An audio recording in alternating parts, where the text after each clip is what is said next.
Justice, Mr. S.P. Singh Baghel, Union Minister of State for Law and Justice, Government of India, is joining us. Baghel साहब, बहुत-बहुत शुक्रिया. I want to start by asking you, sir.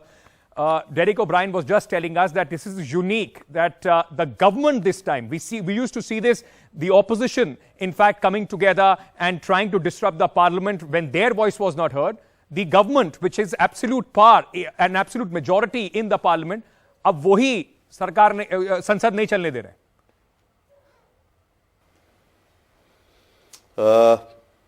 ये राष्ट्र हित के खिलाफ जब बात हो, देश की एकता, अखंडता, भाईचारा, सद्भाव के खिलाफ हो, जब राहुल गांधी का बयान, वो भी विदेश की धरती पर, भारत के लोकतंत्र जो कि India is the mother of democracy, और चुनाव आयोग जैसी संवैधानिक संस्था के खिलाफ हो, माननीय स्पीकर महोदय की माइक बंद करनी झूठी कहानी पर उनका बयान हो, जब उनका बयान सीबीआई के खिलाफ हो, उनका बयान हमारे सैनिकों के मनोबल को तोड़ने वाला हो और न्यायपालिका को कटघरे में खड़ा करने वाला हो, मीडिया के ऊपर कटाक्ष हो, तब हमको सत्ता पक्ष वालों को भी अपने देश की एकता, अखंडता के लिए, भाईचारा के लिए और देश के मान सम्मान और स्वाभिमान को अक्षुण्ण रखने के लिए उनसे माफ़ी मांगने की हमारी ये मांग है. सर, लेकिन आपने कहा कि देश के खिलाफ उन्होंने कहा कि वो बाहर से ताकतों को उन्होंने बुलाया या उनको इंटरवेंशन की मांग की, पर राहुल गांधी ने ऐसा कुछ मदद की तो मांग कही नहीं थी. एक हिस्सा है उनके बयान का जिसका आप बात कर रहे हैं. उन्होंने उसके बाद सिर्फ ये कहा था कि हमारा इंटरनल मामला है, लेकिन क्या यूरोप और जो बाकी देश हैं वो देख नहीं रहे हैं किस तरह से डेमोक्रेसी का पतन हो रहा है? तो कहीं आपको लगता है उस बात को, जरा एक छोटी सी बात को बहुत बड़ा बनाया जा रहा है? क्या घर का रोना बाहर रोना चाहिए, बंद कमरा खुली बात उनको करनी चाहिए अपने देश में, लेकिन विदेशों में जाकर के और इस प्रकार के बयान देने का मतलब है कि भारत की एकता, अखंडता, भाईचारा, डेमोक्रेसी, जुडिशरी, मीडिया, सैनिक, चुनाव आयोग, इनको सबको का मनोबल तोड़ने का काम कर रहे हैं.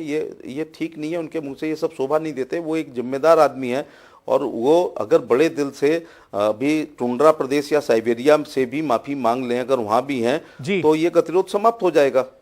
सर, लेकिन आप कह रहे हैं कि इसका तरीका सिर्फ यही है कि राहुल गांधी माफी मांगे तभी गतिरोध खत्म होगा. कांग्रेस कह चुकी है बिल्कुल साफ शब्दों में, माफी तो मांगी नहीं जाएगी. और साथ ही साथ अभी डेरेक ओब्रायन भी कह रहे थे, कांग्रेस भी कह रही है, जब मोदी जी बाहर जाते हैं और वो कहते हैं 2014 से पहले देश में कुछ भी नहीं हुआ था, करप्ट था और लोगों को बड़ा शर्म महसूस होती थी यहां पैदा होने में, तो क्या वो देश का अपमान नहीं था?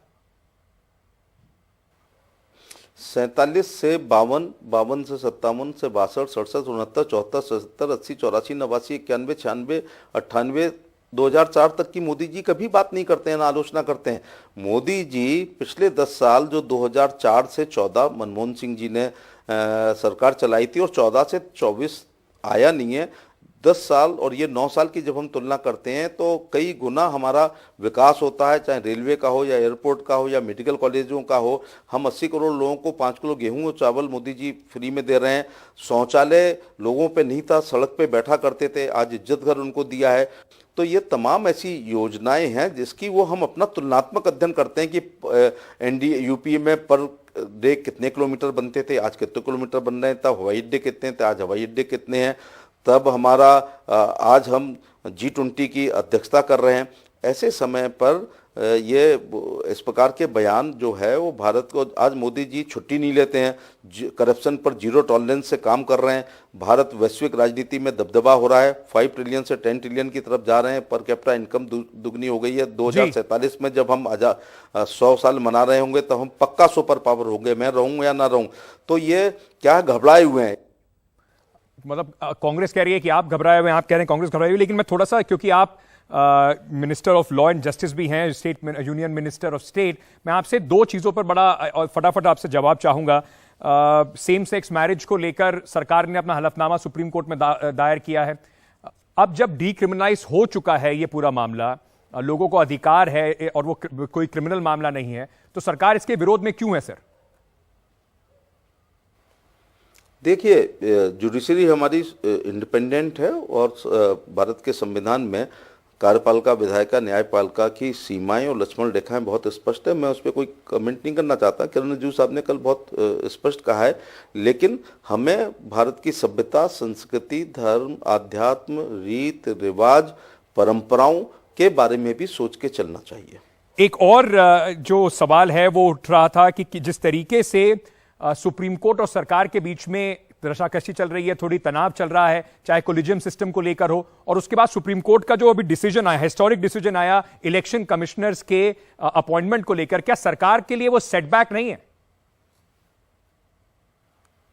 मैंने फिर कहा ना कि कार्यपालिका, विधायिका, न्यायपालिका सबकी अपनी भूमिका है, सबके लिए स्पष्ट लक्ष्मण रेखाएं हैं और किसी को भी किसी की लक्ष्मण रेखा को पार नहीं करना चाहिए। और बाकी मैं इस प्रकार कोई प्रतिकूल टिप्पणी नहीं करना चाहता हूं। और हमारे यहाँ तो ये है कि लोअर कोर्ट से किसी को दिक्कत है तो वो हाई कोर्ट जाए, हाई कोर्ट से दिक्कत है दोनों पक्ष सुप्रीम कोर्ट जाएं, सुप्रीम कोर्ट में डबल बेंच में जाएं, संविधान पीठ में जाएं। तो ये सबको किसी को कुछ विरोध है तो वो जा सकते हैं।